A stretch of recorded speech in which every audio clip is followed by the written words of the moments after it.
So hello everyone. आज हम लोग डायरेक्ट हिट सीरीज का क्लास 4 स्टार्ट कर रहे हैं। This is your one stop current affair series for 71st BPSC prelims.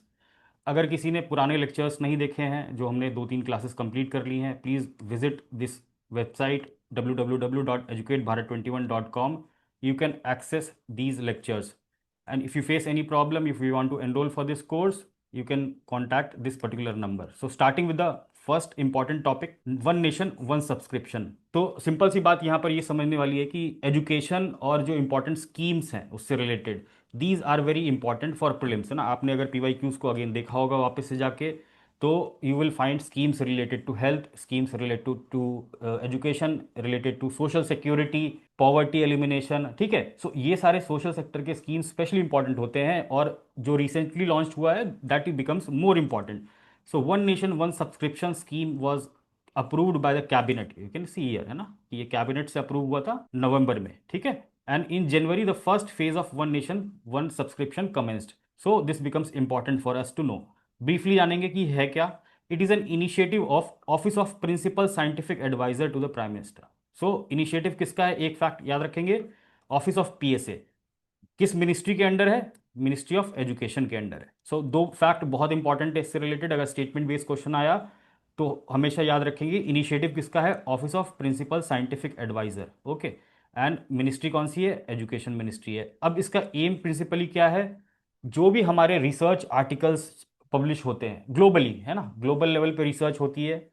Let's say कि स्पेस सेक्टर में कोई रिसर्च हुआ है ना, कोई रिसर्च पेपर है, अब वो इंडिया के यूनिवर्सिटीज़ जो हैं, इंडिया के कॉलेजेस जो हैं, वहाँ पर वो एक्सेस नहीं हो पाता लेटेस्ट डेवलपमेंट क्या हो रहा है, because those are very expensive, है ना। जो ये आपके जर्नल्स होते हैं ना, if you have someone has done masters, उनको पता होगा Elsevier, Springer, Nature, Taylor classes, these are very very important या वेरी वेरी पॉपुलर जर्नल्स। तो इनमें जो रिसर्च होती है वो इसमें छपती है। अब प्रॉब्लम क्या है कि इंडिया के जो टीयर 2 और टीयर 3 शहर के जो यूनिवर्सिटीज़ हैं, कॉलेजेस हैं, जैसे आप एग्जांपल सोच लो, अपने अपने भी किसी शहर का एग्जांपल सोच लो।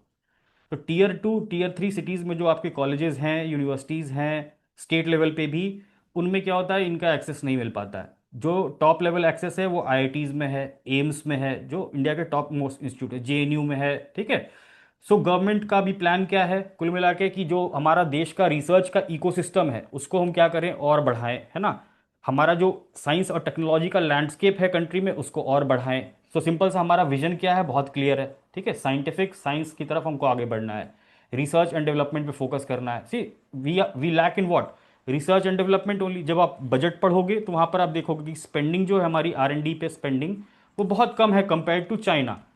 सो गवर्नमेंट का क्या एम है, क्या फोकस है, कि हम जो टेक्नोलॉजी है या जो हम रिसर्च पार्ट है, आर एंड डी पार्ट है, उस पर भी फोकस करें। तो अभी ये one nation one subscription aim क्या है, कि ये जितने भी ग्लोबली पब्लिश्ड जर्नल्स हैं, इनको फ्रीली एक्सेस करा दिया जाए, कहाँ, various government funded higher educational institutions में। तो government funded higher education institutions में क्या क्या इंक्लूड होगा, ये भी इंपॉर्टेंट है ना, आपको ये भी याद रखना पड़ेगा। हायर एजुकेशन इंस्टीट्यूशंस कौन कौन से होंगे, सेंट्रल और स्टेट यूनिवर्सिटीज़, कॉलेजेस, है ना, कॉलेजेस में मेडिकल कॉलेजेस भी इंक्लूड हो गए, आईआईटीज़ भी हो गए, सारी चीज़ें हो गई। सेंट्रल गवर्नमेंट के आर एंड डी इंस्टीट्यूशंस जैसे सीएसआईआर, जैसे डीआरडीओ। सो ये जो गवर्नमेंट के आर एंड डी इंस्टीट्यूशंस है, ये भी इंक्लूडेड होंगे। तो यहाँ पर भी रिसर्च होता है, हायर एजुकेशनल इंस्टीट्यूशंस में यहाँ पर भी रिसर्च होता है। तो इसमें ऐसा स्पेसिफिक नहीं है कि ये सिर्फ इंजीनियरिंग वालों के लिए है, बट ये ओवरऑल हायर एजुकेशन इंस्टीट्यूशंस के लिए है। सेंट्रल और स्टेट यूनिवर्सिटीज दोनों कवर्ड हैं, कॉलेजेस भी कवर्ड ना, कॉलेजेस जैसे दिल्ली दिल्ली यूनिवर्सिटी के कॉलेजेस बहुत सारे हैं, दो दे विल ऑल्सो भी कवर्ड। एक और इंपॉर्टेंट बात है कि ये कैसा स्कीम है, it's a central sector scheme. ठीक है, सेंट्रली स्पॉन्सर्ड स्कीम नहीं है, सेंट्रल सेक्टर स्कीम है। मतलब 100% फंडिंग जो होगी वो सेंट्रल गवर्नमेंट के द्वारा होगी। सो just remember these three facts की इनिशिएटिव किसका है, सेक्टर, एजुकेशन मिनिस्ट्री, और यहां पर हायर एजुकेशन इंस्टीट्यूशंस किसके लिए है। Now comes another important thing, जो हमने इतनी सारी बात की कि रिसर्च का इकोसिस्टम बना बढ़ाना है हमारे देश में, है ना, टेक्नोलॉजी को बढ़ावा देना है, रिसर्च में कोलैबोरेट करना है प्राइवेट सेक्टर और यूनिवर्सिटीज़ के साथ। These are some of the foundational things which we have to do. इसके लिए 2023 में क्या आया था, एक अनुसंधान नेशनल रिसर्च फाउंडेशन एक्ट 2023 में पास किया गया था। इसकी गवर्निंग बोर्ड, है ना, गवर्निंग बोर्ड की पहली मीटिंग, है ना, दिसंबर 2024 में हुई। मतलब जब आपका 13 दिसंबर का पेपर हुआ उस समय इसकी पहली मीटिंग हुई थी। This means this particular thing is also important for us in the prelims. So अब ये क्या है, बेसिकली ये एक्ट का प्लान क्या था? It aims to seed and promote a vibrant research culture. जो मैंने बोला कि रिसर्च कल्चर कहाँ, टियर 2 टियर 3 सिटीज के हायर एजुकेशन इंस्टीट्यूशंस में इसको प्रमोट करना इसका एम है। तो इसी पर्टिकुलर एक्ट के तहत ये पॉलिसी बनाई गई है, वन नेशन वन सब्सक्रिप्शन की पॉलिसी। तो जस्ट रिमेंबर कि ये एक्ट बना, इसके थ्रू सब चीज स्ट्रीमलाइन की गई कि कैसे टियर 2 और टियर 3 हायर एजुकेशन इंस्टीट्यूशंस में हम रिसर्च का कल्चर प्रमोट करेंगे। बहुत सारी स्कीम्स आई, बहुत सारे फंड्स मिले। इसके अलावा ये पर्टिकुलर स्कीम लॉन्च की गई, one nation one subscription, to increase the access of quality journals to these institutions. So यहां पर दो तीन चीजें हम इंपॉर्टेंट देख ली। दिस इज इंपॉर्टेंट है ना, बेसिक बेसिक फैक्ट्स याद रखेंगे और एक ओवरऑल आइडिया हमको पता ही चल गया कि क्या है पर्पस इस पर्टिकुलर स्कीम का। Next important thing is Chhattisgarh has become the first state to link forest ecosystem with green GDP. Very important. First state, very important. And anything which is first related to environment also, that becomes important. है ना? Whether it will be asked or not, that is not our purpose. But जैसे ही हमने देखा कि first state है और something related to environment है और GDP है, it becomes very important because हम जो है या जो गवर्नमेंट है वो हमेशा सस्टेनेबल डेवलपमेंट की बात करती है, हमेशा सस्टेनेबल ग्रोथ की बात करती है। ठीक है, तो ये क्या है, एक पर्टिकुलर इनिशिएटिव है छत्तीसगढ़ का जिसमें उन्होंने फॉरेस्ट के इकोसिस्टम को ग्रीन जीडीपी में लिंक किया है। इसका क्या मतलब है? सिंपल सी बात है कि जो हमारा वैल्यूज, कोई फॉरेस्ट है ना, लेट्स से कि कोई फॉरेस्ट है, उसका उसका एक पर्टिकुलर इकोसिस्टम सर्विसेज की वैल्यू होती है। इकोसिस्टम सर्विसेज क्या होती हैं? वैसे सर्विसेज जो नेचर आपको प्रोवाइड करती है फॉर सस्टेनेंस। ठीक है, सो इकोसिस्टम के होने की वजह से आपको जो सर्विसेज मिलती हैं, these are called ecosystem services. तो what are some of the ecosystem services? और ये क्वेश्चन एक बार पूछा भी जा चुका है प्रीलिम्स में, है ना। इफ यू सॉल्व घटना चक्र environment, you will find this PYQ also कि इकोसिस्टम सर्विसेज क्या होती हैं, उनमें क्या क्या चीज़ें इंक्लूड होती हैं। फर्स्ट ऑफ ऑल कल्चरल चीज़ें इंक्लूड होती हैं ना। कल्चरल चीज़ों में क्या होता है? Recreational, aesthetics, spiritual, inspirational. लोग उत्तराखंड क्यों जाते हैं? योग कैपिटल है ना, ऋषिकेश। नेचर है ना, it has spiritual and inspirational which is part of culture. ठीक है, educational, again climate regulation and carbon storage, this is the regulation part. Then comes provisioning. Provisioning में क्या मिलेगा आपको? फूड एंड मेडिसिन, है ना, जो भी आपको प्रोविजंस है उससे फल फूल दवाई ये सब चीजें आपको मिलती हैं, उसको कहते हैं प्रोविजनिंग। ठीक है, सपोर्टिंग सर्विसेज। सपोर्टिंग सर्विसेज में क्या रहेगा? बायोडाइवर्सिटी सपोर्ट करता है ना, न्यूट्रिएंट साइकिलिंग को सपोर्ट करता है। So these are supporting services जो आपके इकोसिस्टम को चलता हुआ रखती है। ठीक है, सो अगर पानी लेट से कहीं पे खत्म हो जाए तो उसके आसपास का जो भी बायोडाइवर्सिटी है सब डाई आउट कर जाएगा, तो supporting services. Then regulating services. Regulating services very easy, you can understand कि किसी भी पेड़ पौधे वाली जगह पे आप जाओगे, वहां पर आपको क्या महसूस होगा? ठंड महसूस होगी compare to a place where there is no plantation. So regulate करता है क्या? टेम्परेचर, है ना। So very easy. Pest control को रेगुलेट करेगा। ठीक है, टेम्परेचर, आप temperature, pest are what? Temperature dependent. So उसको भी रेगुलेट करता है, पेस्ट कंट्रोल को। ठीक है, so these are what? Ecosystem services. आप लोग एक बार इसको देख लेंगे आराम से। अब बेसिकली जीडीपी की बात आती है, ग्रीन जीडीपी। ग्रीन जीडीपी का मतलब क्या है?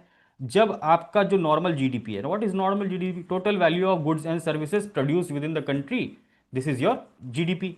अब इसमें जब हम इन्वायरमेंट के कॉस्ट को इनकलकेट कर लेंगे या एडजस्ट कर लेंगे तो वो क्या बन जाएगा? Green GDP. तो सिंपल सा डेफिनेशन क्या है? Green GDP refers to environmentally adjusted gross domestic product. So इसमें ये चीज याद रखेंगे, एक इंपॉर्टेंट बात, कि ये ग्रीन जीडीपी का डेफिनेशन है, ये वेरी करता है। ठीक है, ऐसा कोई फिक्स्ड डेफिनेशन नहीं है, बट सिंपल सी बात है कि जो आपका जीडीपी है उसमें आप इन्वायरमेंट को एडजस्ट करोगे तो आपको मिलेगा ग्रीन जीडीपी। इसके कैलकुलेशन का तरीका अलग अलग हो सकता है, डिफरेंट कंट्रीज यूज डिफरेंट, कोई ऐसा फिक्स स्टैंडर्ड नहीं है। बट सिंपल सी बात एक ये है कि ग्रीन जीडीपी में जो हमारा नेट डोमेस्टिक प्रोडक्ट है या जो हमारा जीडीपी है, उसमें हम किस चीज़ को माइनस करेंगे? Cost of depletion of natural resources और cost of degradation of ecosystem. ठीक है, लेट्स से कि आपका कोई शहर है ना, लेट्स से पटना है ना।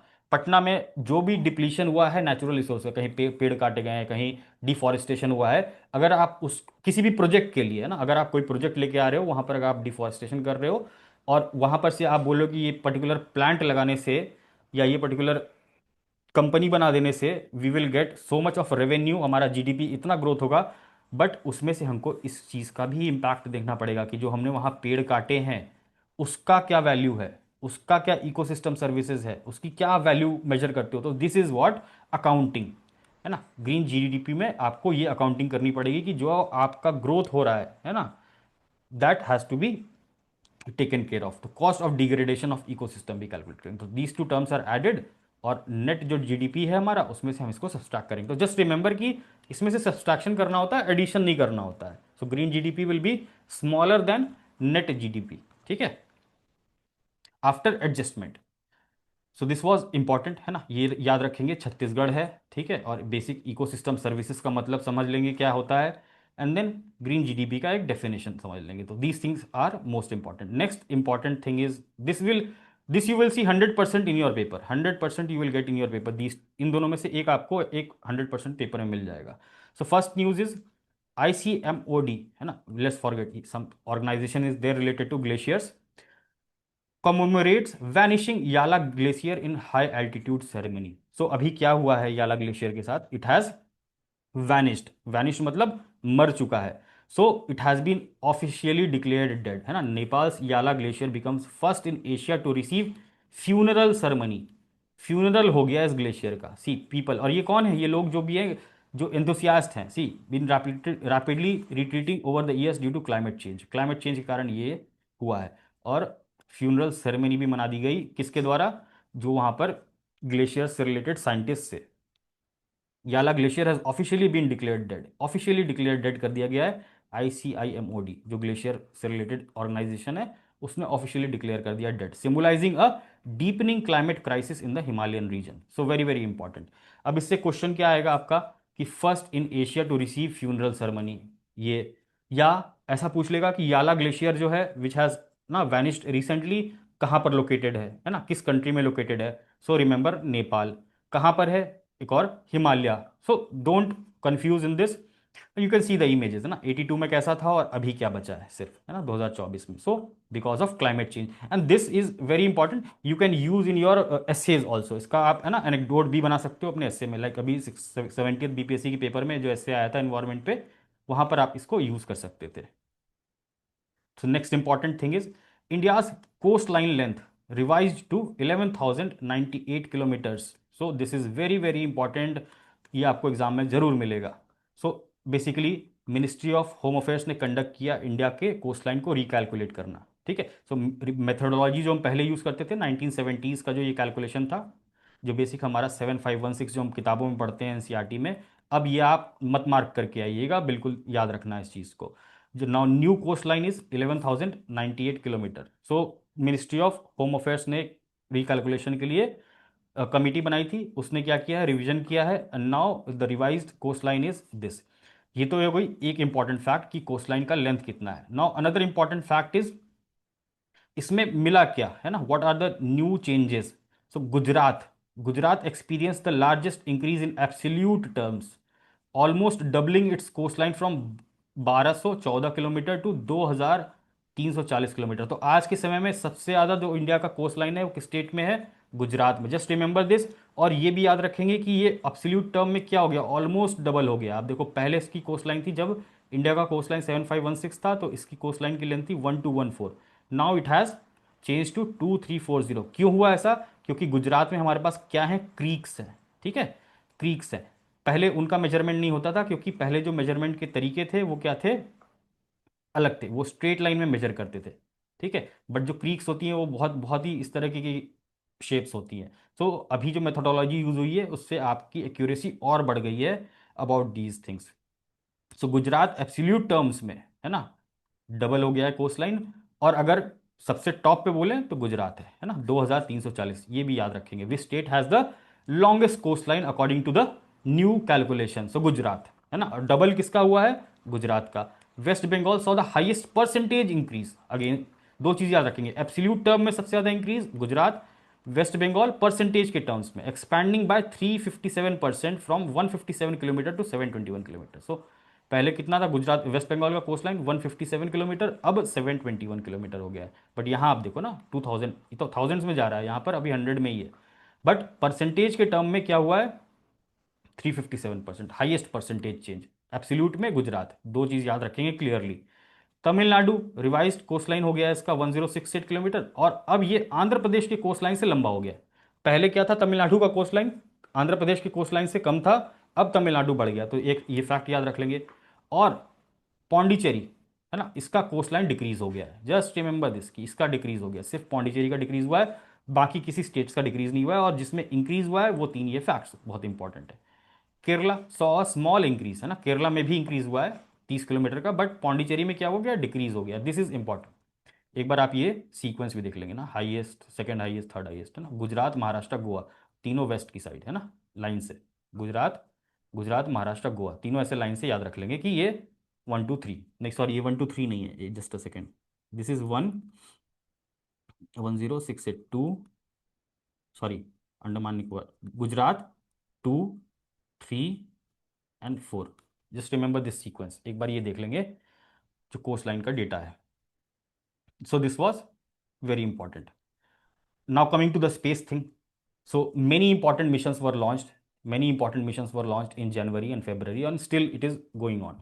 So इसरो के इंपॉर्टेंट मिशंस को उनको ट्रैक करना बहुत ज़रूरी है फॉर योर प्रीलिम्स। तो यहाँ पर सबसे इंपॉर्टेंट चीज़ जो आपने सुना भी होगा, SpaDeX mission, ISRO successfully executes SpaDeX docking experiment, India joins elite club of nations. अब यहाँ पर दो चीज़ इंपॉर्टेंट है, स्पेडएक्स है क्या, है ना, उसका पर्पस क्या है, और ये एलीट क्लब का क्या मतलब है। ऐसा आपको स्टेटमेंट बना के दे देगा कि recently India has launch SpaDeX mission, है ना, सक्सेसफुल स्पेडएक्स मिशन, या अनसक्सेसफुल ऐसा करके दे सकता है, बट इट इज सक्सेसफुल, है ना, बहुत एग्जीक्यूट अच्छे से हुआ है, finally it has been placed docking thing, India has joined the elite club. दो इंपॉर्टेंट चीज है, एलीट क्लब का क्या मतलब है कि इंडिया के अलावा अभी तक ये किसने किसने किया है, यूएसए ने, ठीक है, चाइना ने, और तीसरा क्या है, रशिया, ठीक है।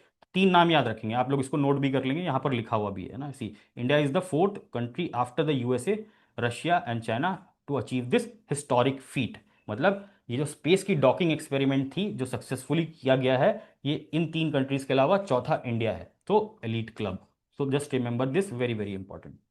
अब बेसिकली ये टेक्नोलॉजी है क्या, मतलब like what it is, it is a technology demonstrator mission. Demonstration का मतलब है कि कोई आप नई टेक्नोलॉजी को एक्सपेरिमेंट कर रहे हो और डेमोन्स्ट्रेट कर रहे हो कि हाँ ये चीज़ सक्सेसफुल हो गई है ना। सो इसरो ने ये स्पेस एक्सपेरिमेंट कैरी किया, इसमें दो स्पेस सैटेलाइट्स को ऊपर ले गए स्पेस में, और वहाँ पर इनको डॉक करवा दिया। डॉक करवाना क्यों इंपॉर्टेंट है, क्योंकि इंडिया बहुत सारे मिशंस भेज रहा है आगे। इंडिया के जो प्लान्स है आप देखो यहाँ पर, है ना, व्योम मित्र गगनयान फरवरी में जाएगा, फिर India first crude Gaganyaan mission, India space station बनने वाला है, भारत अंतरिक्ष स्टेशन, और यहाँ पहला एस्ट्रोनॉट मून पे जाएगा 2040 तक। ये आप डेट्स भी याद रख सकते हो कुछ कुछ। सो वहाँ आप जाएंगे, बहुत सारे सैटेलाइट्स जा रहे हैं, प्राइवेट सेक्टर की सैटेलाइट्स जा रही हैं। तो बेसिकली अब मान लो कि कोई वहाँ पर गड़बड़ी हो जाती है, तो क्या करना होगा, यहाँ से कोई स्पेस सैटेलाइट जाएगा और उसमें डॉक करेगा, और वहाँ पर जो भी एसेंशियल चीज़ें रिक्वायर्ड होंगी, ओवरहॉलिंग होगी, आपने देखा होगा ना आईएसएस में कैसे डॉकिंग एक्सपेरिमेंट्स होते हैं। So just like that we have also achieved this technological demonstration. मतलब अब इसरो भी इन चीज़ों पे काम कर सकता है। जैसे अभी आप देखते हो ना, डॉकिंग एक्सपेरिमेंट के लिए स्पेस एक्स के सैटेलाइट्स यूज होते हैं, सिमिलरली अब इसरो भी क्या करेगा, इनको प्राइवेटाइज कर सकता है, इनको कॉमर्शियलाइज कर सकता है ना। सो स्पेस इकोनॉमी की बात करते हैं ना, स्पेस इकोनॉमी पे नीति आयोग की एक पॉलिसी भी आई थी। So just I am giving you the background कि स्पेस इकोनॉमी अभी टारगेट हमारा क्या, एक्सपैंड करना। तो इसरो के जितने मिशन है वो सारे इसी तरीके से अलाइंड है कि इंडिया एक्सपैंड करे स्पेस सेक्टर में, स्पेस इकोनॉमी में इंडिया एक मेजर पावर बने। सो ऑब्जेक्टिव क्या है, mission to develop and demonstrate, है ना, डेवलप भी करना, डेमोन्स्ट्रेट करना था, दिखाना था that technology needed for rendezvous. इसका मतलब क्या होता है, मिलन, है ना, मिलन, coming together, docking and undocking of two small spacecraft SDX-01 which is chaser, है ना। तो दो दो थे, एक का नाम SDX-1 था, इसका इसको कहते थे चेजर, ठीक है, और दूसरा SDX-02, ठीक है, द टारगेट, है ना। तो एक टारगेट था, इसमें जाके इसको ये चेज कर रहा था, ये चेज करके इसमें डॉक करना था। सो सिंपल सा ये एक्सपेरिमेंट था, ये एक्सपेरिमेंट कैरी हो गया सक्सेसफुली, दैट वाज इट, है ना, लो अर्थ ऑर्बिट में, ठीक। इसके सेकेंडरी ऑब्जेक्टिव्स क्या है भाई, सीधी सी बात है, प्राइमरी ऑब्जेक्टिव तो ये था डॉकिंग एक्सपेरिमेंट को दिखाना। इसके सेकेंडरी ऑब्जेक्टिव क्या थे, इलेक्ट्रिक पावर को ट्रांसफर करना, है ना, डॉक करके इलेक्ट्रिक पावर को ट्रांसफर करना, स्पेसक्राफ्ट को कंट्रोल करना। दूसरे वाला जो स्पेसक्राफ्ट है, मान लो वो सही से चल नहीं रहा है, अब यहाँ से जमीन से गया, मतलब इंडिया से गया आपका एक डॉकिंग, ठीक है, वो डॉक होके वहां पर उस स्पेस क्राफ्ट को कंट्रोल भी कर रहा है, कंपोजिट है ना, दोनों को कंट्रोल कर रहा है, खुद तो कंट्रोल कर ही रहा है और सामने वाले को भी कंट्रोल कर रहा है ना, इसके भी अगर कुछ कंपोनेंट्स खराब हो जाते हैं तो इसको भी कंट्रोल कर ले।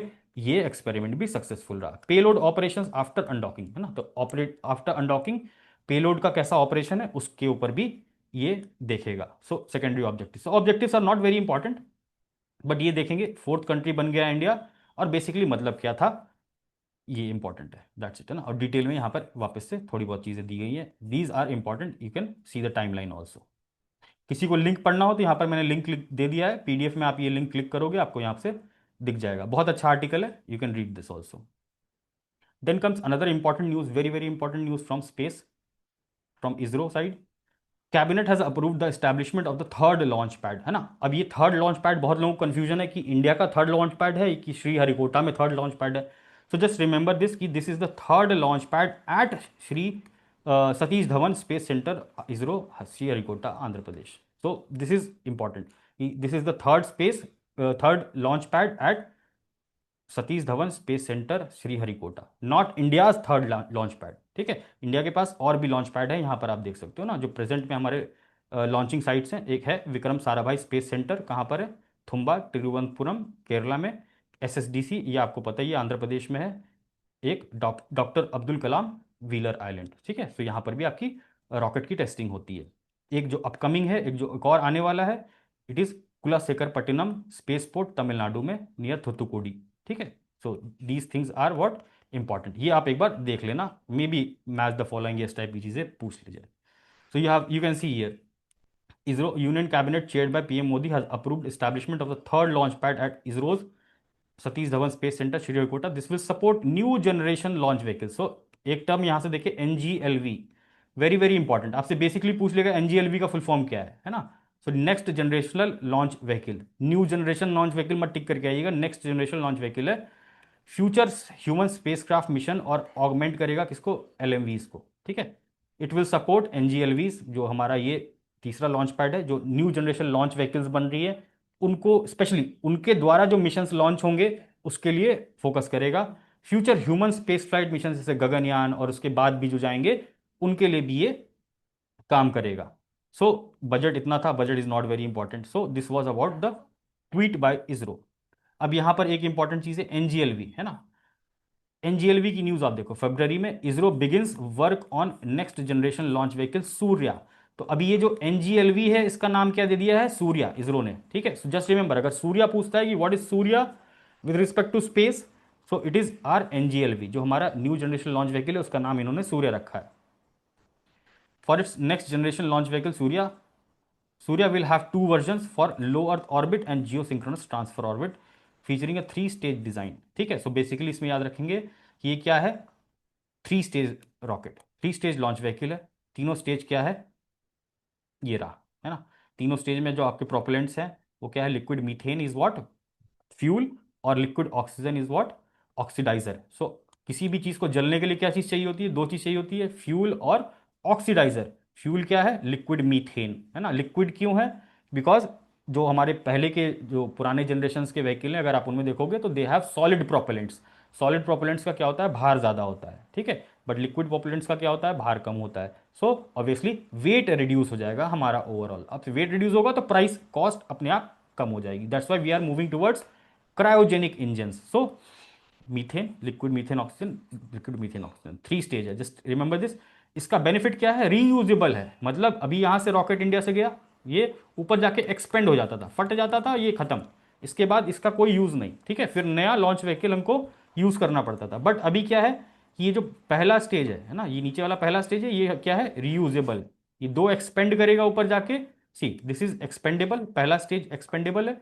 उसके बाद ये जो नीचे वाला स्टेज है ये एक्सपेंडेबल नहीं है, तो रीयूजेबिलिटी, ठीक है। इसको रीयूज किया जा सकता है वापस से, मल्टी मिशन मोड्स के लिए यूज किया जा सकता है इसको, क्रूड फ्लाइट के लिए भी यूज किया जा सकता है इसको। This is all about NGLV, और इसका नाम सूर्या है, just remember this basic fact. Next another two important news from the space sector है ना, private space sector. This is very important, PM Modi lauds Pixxel for launching India's first private satellite constellation. Pixxel launches India's first private satellite constellation with SpaceX. So just remember कि अगर क्वेश्चन पूछा कि India का पहला private satellite constellation किसने launch किया है, तो pixel, pixel Bangalore based company है, प्राइवेट सेक्टर, ठीक है।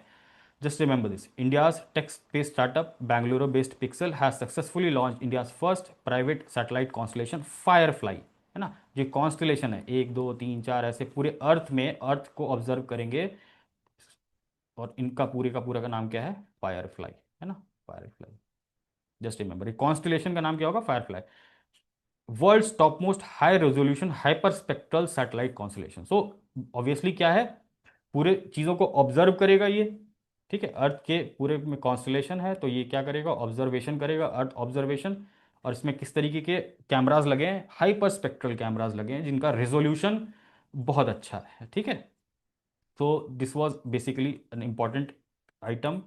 फायरफ्लाई याद रखेंगे, पिक्सल याद रखेंगे, India's first private satellite constellation याद रखेंगे। Then comes one more startup, Digantara, है ना। Digantara is also what, Bangalore based company, ठीक है। सो इसका क्या है इंपॉर्टेंट, it has launched world's first commercial space surveillance satellite, again space surveillance satellite. So again a tweet by PM Modi, kudos to India space startup Digantara at the success of mission SCOT. तो ये space satellite surveillance का जो mission है, नाम क्या रखा था, mission SCOT. This is an important contribution of the growing Indian space industry towards enhancing space situational awareness. तो स्पेस में जो भी आपके रॉकेट्स, है ना, इंपॉर्टेंट सैटेलाइट्स, डेब्रिस, ये सब घूमते रहते हैं, इनको ऑब्जर्व करने के लिए अभी क्या किया जाता है, ग्राउंड पे स्टेशंस होते हैं, है ना। ग्राउंड पे स्टेशंस होते हैं जो इनको ऑब्जर्व करते हैं, इनका मूवमेंट ऑब्जर्व करते हैं। एंड देन कोई भी नया सैटेलाइट लॉन्च करना होता है तो इनके पोजीशन के हिसाब से चीजें की जाती हैं। अब यही चीज इस पर्टिकुलर सैटेलाइट से, या इस particular commercial space surveillance satellite से इस चीजों को ऑब्जर्व किया जाएगा, ठीक है। सो दिस इज व्हाट, स्पेस का सिचुएशन का अवेयरनेस। बिकॉज अभी बहुत सारे छोटे छोटे सैटेलाइट्स जा रहे हैं, क्यूब सैट्स पढ़ते हैं हम, है ना। छोटी छोटी सैटेलाइट्स जा रहे हैं और लार्ज स्केल पे लॉन्च किए जा रहे हैं। तो you see, low earth orbit में मैक्सिमम है, लो अर्थ ऑर्बिट में मैक्सिमम है, तो यहाँ क्या होगा, क्राउडिंग हो रहा है। कभी भी कोई भी क्रैश हो सकता है, कभी भी कोई भी सैबोटेज हो सकता है ना। कोई कंट्री जानबूझकर किसी की सैटेलाइट को सैबोटेज कर दे, तो उसके ऊपर निगरानी कौन रखेगा, स्पेस सिचुएशनल अवेयरनेस उसका मतलब है। तो प्राइवेट सेक्टर में, है ना, पहली बार कॉमर्शियल स्पेस सर्वेलेंस के लिए सैटेलाइट लॉन्च की गई है, जो कि है दिगंतारा, बैंगलोर बेस्ड कंपनी है। सो वेरी इंपॉर्टेंट, इस दोनों को याद रखेंगे। पिक्सल इज डिफरेंट, है ना, सैटेलाइट का कॉन्स्टलेशन है, वो ऑब्जर्व करेगा। और स्पेस सिचुएशनल अवेयरनेस में क्या करेंगे, इसको ऑब्जर्व करेंगे, what, this space cameras for object tracking satellite, see, space situational awareness. So these two are important. Again यहाँ पर मैंने ये लिंक लगा दिया है, you can read, this is a very good link. इसको और डिटेल में जिनको पढ़ना है, यहाँ पर मैंने लिख दिया है ना। So both of them are there, दोनों को आप लोग आराम से पढ़ लेंगे। और ये जो स्पेस सिचुएशनल अवेयरनेस के लिए बात की मैंने, तो इसके लिए एक प्रोजेक्ट है नेत्र प्रोजेक्ट करके, ना, जो कौन मैनेज करता है, इसरो। तो ये इसरो अपनी तरफ से करता है, बट ये जो यहाँ पर है, ये स्पेस सिचुएशनल अवेयरनेस वाला, ये किसी प्राइवेट कंपनी ने पहली बार किया है ना। वर्ल्ड फर्स्ट कॉमर्शियल, कॉमर्शियल मतलब प्राइवेट स्पेस सर्वेलेंस सैटेलाइट। सो just remember, very very important thing. और ये इंडिया का क्या है, यहाँ का इंडिया का नेत्रा प्रोजेक्ट है, जो इसरो का है ना। थोड़ा पुराना है, not important, but just understand कि जो नासा है उसका अपना होगा, ठीक है, बट जो इलॉन मस्क है, लेट्स से स्पेस एक्स है, उसका अपना भी हो सकता है, तो वो प्राइवेटली है। और ये गवर्नमेंट ओन्ड है, ठीक है, गवर्नमेंट मैनेज्ड है। सो ये इसरो का है। तो just remember this. Then one more important news from ISRO is 100 launch हुआ था ना, created history with 100 launch from Sriharikota. So ISRO का 100 लॉन्च, ठीक है। तो किस किस फ्लाइट पे हुआ था, GSLV F-15। और इसमें कौन सा सैटेलाइट गया था, NVS-02, very very important. NVS-02 क्या है, इट्स अ नेविगेशनल सैटेलाइट, है ना। ये क्या है, नेविगेशनल सैटेलाइट। तो जस्ट ये याद रखेंगे, ये NVS-2 क्या है, नेविगेशनल सैटेलाइट है, जो रिप्लेस कर रहा है किसको, पुराने सैटेलाइट के, हमारे पूरे पुराने नेविगेशन सैटेलाइट्स को, विच विल रिप्लेस ओल्डर नाविक सैटेलाइट्स एंड IRNS-SS-1E। क्योंकि ये क्या हो रहा है, ये खराब भी हो रहे हैं, तो उनको ये क्या करता है, रिप्लेस कर देता है जाके। तो NVS-02 is a new satellite. तो 100 लॉन्च में this satellite went through GSLV F-15। This is the important news. और इसमें क्या था, it it carried what, it carried India's first indigenous atomic clock, है ना। तो इसमें एटॉमिक क्लॉक भी है। ऑब्वियसली नेविगेशन का पर्पस क्या है, नेविगेशन में यही चीज़ आप पता करोगे ना, एक्यूरेसी के साथ टाइम का, ठीक है। यू यूज GPS, जो आप फोन में यूज करते हो, एक्यूरेसी आपके लिए किस चीज के टर्म्स में बताती है? In terms of time. So atomic clock की एक्यूरेसी ज्यादा अच्छी होती है, so it will be using this. So this is important. एक सिंपल सा फैक्ट है ना, इसरो के नए चेयरमैन अपॉइंट हुए हैं। नाम क्या है? Doctor V Narayanan. Just remember he will succeed S Somnath. ठीक है, एस सोमनाथ को रिप्लेस कर रहे हैं ये। और यही क्या होते हैं? डिपार्टमेंट ऑफ स्पेस के सेक्रेटरी होते हैं। So just remember important appointments also. Important appointments कौन कौन से अपने को याद रखते हैं? कोई भी मिनिस्ट्री में कोई सेक्रेटरी बन गया वो हमारे लिए इंपॉर्टेंट नहीं होता ना। ऑलवेज रिमेंबर, जब भी आप आगे भी पढ़ोगे जो इंपॉर्टेंट पर्सनालिटीज की अपॉइंटमेंट है, जस्ट रिमेंबर कि जो बहुत बड़े बड़े हेड्स हैं ना, इसरो हो गया, डीआरडीओ हो गया, एनसीडब्ल्यू हो गया, है ना, अगर वैसे देखो तो सीएजी हो गया, इन तरीके के नाम आपको देखने, छोटे मोटे सेक्रेटरी लेवल पे या एम्बेसडर लेवल पे। अगर वो यूएन के एम्बेसडर कोई बन रहा है या यूएन में कोई इंपॉर्टेंट पोजीशन हैंडल करने जा रहा है, देन यू नो। बट छोटी मोटी चीज़ों के लिए हम नहीं देखेंगे ना, कि कोई किसी कंट्री का एम्बेसडर बन गया, चाइना का, इस टाइप की चीज़ें भी मैगजीन में आपको मिलेंगी। Those things you don't have to read. Okay, so will move forward. Stargate project, very very important, है ना, unveiled for world's largest AI infrastructure. सो अगेन ये भी पूछा जा सकता है कि ये स्टारगेट प्रोजेक्ट क्या है ना। आप अगर प्रीवियस ईयर क्वेश्चन देखोगे तो like these kind of questions are asked, specially with respect to some scandals. जैसे पार्टी गेट स्कैंडल एक हुआ था 2016 में, मेरे ख्याल से बोरिस जॉनसन के समय में, नहीं नॉट 2016, इन 2020-21, है ना, ड्यूरिंग कोविड पीरियड वो स्कैंडल हुआ था in UK. So BPSC has asked about this, but this is something other. Like Stargate project है ये, this is very different. It is the world's largest AI infrastructure project. So it was launched by president Donald Trump, और ये US का initiative है। It has introduce the Stargate project, an initiative that is promise to be the largest AI infrastructure undertaking in the history.